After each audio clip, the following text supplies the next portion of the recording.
Pakistan is at a crossroad. It has amazing combination opportunities. One of the biggest, most obvious international issue that ties Pakistan into the international spotlight is CPEC. It is a very powerful, very strategic, and very careful alliance that's being developed in Asia with China. Pakistan's role is a very prominent one. We have with us Major Rauf, a strategist, and we would love to talk about that how all this plays into the local scene. Thank you so much, Major Rauf, coming here and sharing with us. Please tell us something. Is CPEC a good thing for the transformation of Pakistani entrepreneurial or the businessman's psyche? Are they afraid of more competition coming from China? Or do they look at it that if they modernize and if they uplift themselves and upgrade themselves, they would play in a bigger arena with far more prosperity and far more interaction? It's open. Please, your reflections. CPEC is a wonderful thing which has happened to Pakistan in recent past. You understand that change is a way of life. Business change, people change, governments change, country change. So CPEC has brought a lot of opportunity to the Pakistani business, but it do have some challenges also. So we will have to diversify ourselves. We will have to change. Nobody in the world can compete China in production because of their mass production formula. So we will have to diversify. We will have to go for the quality. We will have to develop quality products. And moreover, we have a large potential available in agriculture. That is our base. We can develop agriculture and become a basket of the world. We have so much potential available to us. Plus our foodstuff is of the standard that is the best in the world. So everybody needs a food. So we can, if you can diversify, we can modernize, and we can manage our agriculture. We need not to go for production even. I don't say that we need not to go into production, but we will have to manage first our agriculture. That is our base. Second, China has brought this road belt initiative into Pakistan, and it has connected us with China into Saudi Arabia and even to Africa. Our people, our businesses are looking only to compete Chinese. They don't understand this thing that we have a much bigger market available into Africa, because African production is not that high of quality as Chinese are. So we have a margin available to go and explore Africa, which every international company is doing. But our businesses are shy about that. So we will have to diversify ourselves, and it is a great opportunity. We should not be scared of this. We should compete it, and inshallah, I think we can compete it. A very interesting but a conflicting point. Nobody can compete with China on mass production. Nobody also can compete when it comes to price based on value with China. They're doing some amazing stuff. Nobody can compete when the price gets to the point that nothing makes sense, then there is no room. We have argued that the pyramid of consumption, the global pyramid of consumption, at the top of the triangle is the billion people who are wealthy people. They do not ask for price, they ask for quality, and countries that understand that very successfully go and trade with them. I hate to use my example that I use repeatedly. 1 yard of leather, some people have difficulty making a purse and selling it for 1,000 rupees. Some people use the same yard of leather and they are sold out at $10,000, and there's a lineup. What is the secret? Is that purse that is sold for 1,000 rupees any different than the one that is sold for 10,000? Is it what? An extra zipper? Is it because an extra button? No. It is the difference is the science, the passion, the commitment, the generation's work that goes behind it that delivers that. The secrets are out in the open, like the people and the audience in this room. The question is, do we have the eyes to see it? Do you have the mind to register and see it? So when we look at the consumption, global consumption, the second 2 billion people are what we call the middle class. And that middle class are cost conscious, but they're that. And then, of course, the bottom is the poor, where you have the difficulties. For Pakistan to chase Africa, or for Pakistan to chase the 1 billion people on the top and to produce the finest of the finest, like the way Switzerland makes the watches and Germany makes the most expensive car. When Lee Iacocca said that, our labor cost is high and we cannot produce the car, Germany was paying 4 times the labor cost and producing car which was 4 times the cost and selling it sold out, and they controlled the auto industry. They did not invent the car, and they neither invented the automation of the car. So, competing on price and volume is the downfall of the industry in the future. No nation will survive by trying to produce cheaper goods and keep on making them cheaper by cutting cost and making it inferior product and looking for inferior markets. The solution is to produce the best product to the best market, to make out the best of the best cameras and the best of the best technology and figure out how it is done.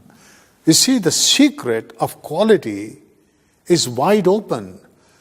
You just go to any 7-star hotel, spend a week, and you know exactly how a 7-star hotel is run.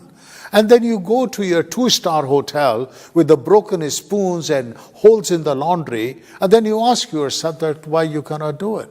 And it is not money related. It's mental capacity related, whether you have the emotional stamina to understand quality, to understand the energy that requires to make decision to make that quality. What is the difference between Detroit and BMW and the German automakers? Why they are sold out while Detroit has become a bankrupt city? Basically, it is the quality. People are quality conscious, and there are a lot of people who can buy quality. But unfortunately, Pakistan being an agrarian economy, it has not developed itself into a quality producing market. So, why? Basically, I told you, we were never interested in exports. Why? Our leading class, there was a class of people who were aware about the exports and all these business activities. Most of the general people are still not aware about that. They don't care what export is. They're just ready to go about their own life.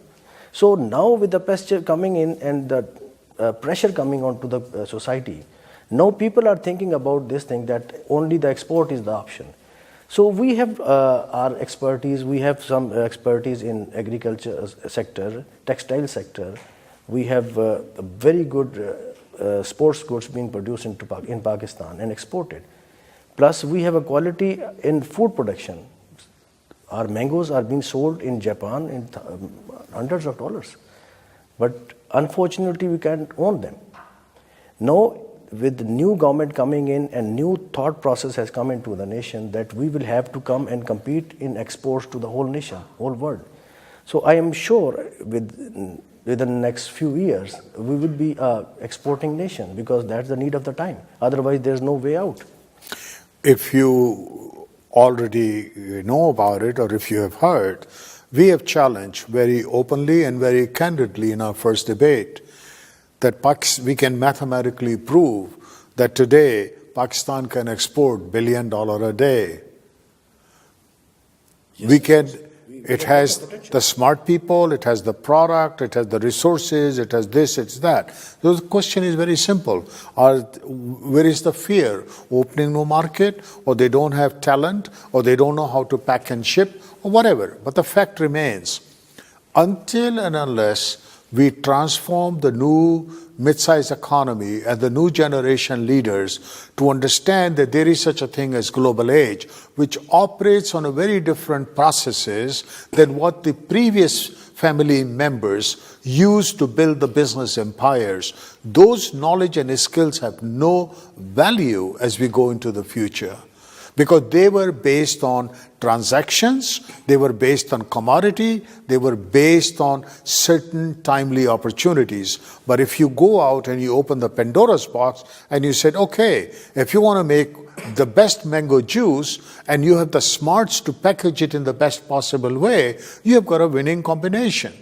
So the idea of teaching business savvy, global age skills, and for them to understand how the game is played now through collaboration, through technology, through building qualified teams and through teamwork and alliances, those old businesses that you're talking about, which are not export savvy, those businesses have already peaked 10 years ago. As a result, all the top Pakistan-owned business enterprises do not even make the list anywhere in the international ranking. You're right. And they think that because they have a big house and big factory, they have arrived. It is an illusion. Yes, you're right. That's what I told. I talked about it. That basically Pakistanis are not in frame of mind in that whole of the nation develops itself into a export market, export production unit that includes every segment. We should have a value addition, we should compete internationally, we should bring in technology, and then we can only compete in the world. Otherwise we will lag behind, and we are lagging behind. But with the passage of time, I hope so that this need of the will be realized by the people, and we will inshallah bounce back.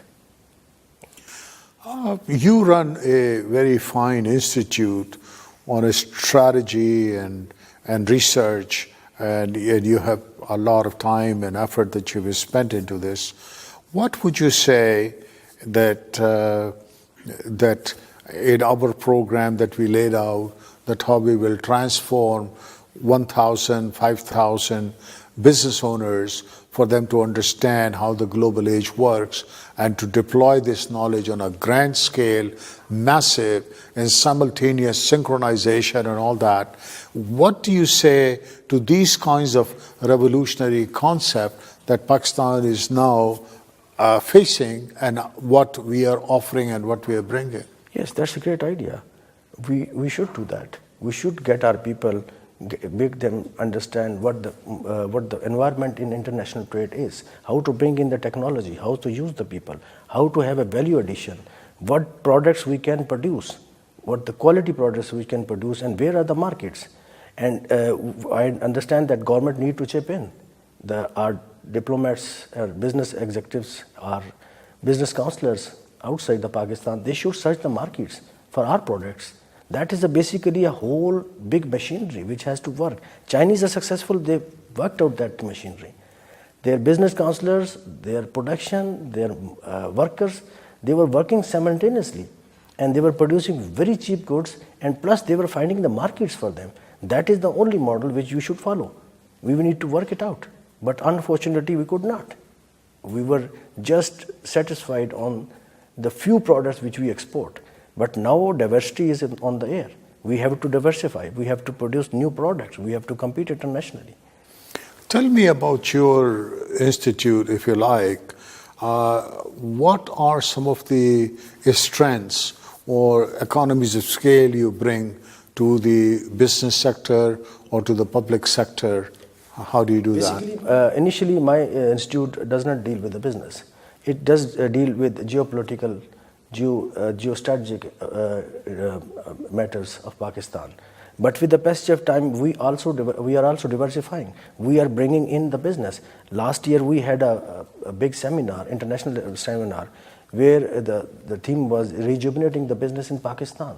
So we are also transforming ourselves, and we are also focusing rejuvenating the business in Pakistan. And I hope with the passage of time we will do that. We will. And